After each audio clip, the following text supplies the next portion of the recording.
పర్యావరణ పరిరక్షణలో భాగంగా హరితహారం పేరుతో గత ప్రభుత్వం పెద్ద ఎత్తున చెట్ల పెంపకాన్ని చేపట్టింది. ప్రతిష్టాత్మకంగా చేపట్టిన ఈ హరితహారంలో భాగంగా సిద్దిపేట జిల్లాలో మున్సిపల్ అధికారులు భారీగా చెట్లను నాటారు. నాటిన చెట్లను కంటికి రెప్పలా కాపాడుతూ వస్తోంది అక్కడి మున్సిపల్ సిబ్బంది. ఇదే క్రమంలో పెరిగిన చెట్లు విద్యుత్ సరఫరాలో అంతరాయం కలిగిస్తున్నాయని ఏకంగా 400 చెట్లను నరికివేశారు విద్యుత్ శాఖ అధికారులు. ఎలాంటి అనుమతులు లేకుండా విద్యుత్ శాఖ అధికారులను చెట్లను నరికివేశారని విద్యుత్ శాఖ అధికారులకు అక్షరాల 24 లక్షల రూపాయల జరిమానా విధించారు మున్సిపల్ అధికారులు.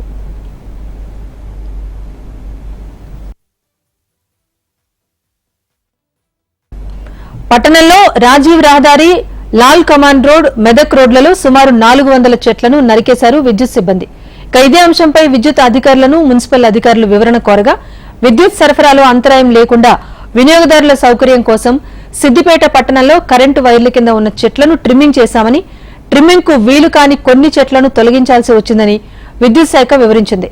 వినియోగదారులకు నాణ్యమైన విద్యుత్ అందించాల్సిన బాధ్యత తమపై ఉందని చెప్పుకొచ్చింది.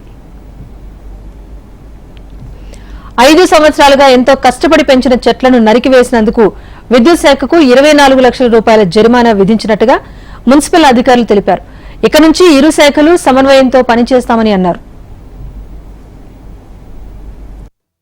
సిద్దిపేట మున్సిపాల్లో మనము పచ్చదనం కోసమని చెట్లను పెంచడం జరిగింది.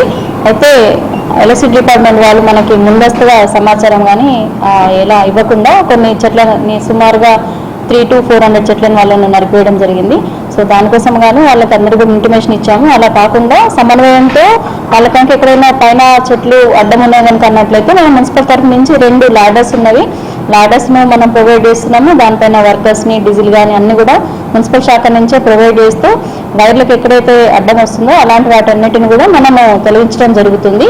ఇది రెగ్యులర్గా జరుగుతున్న ప్రక్రియనే, కానీ సడన్గా అనుకోకుండా మరి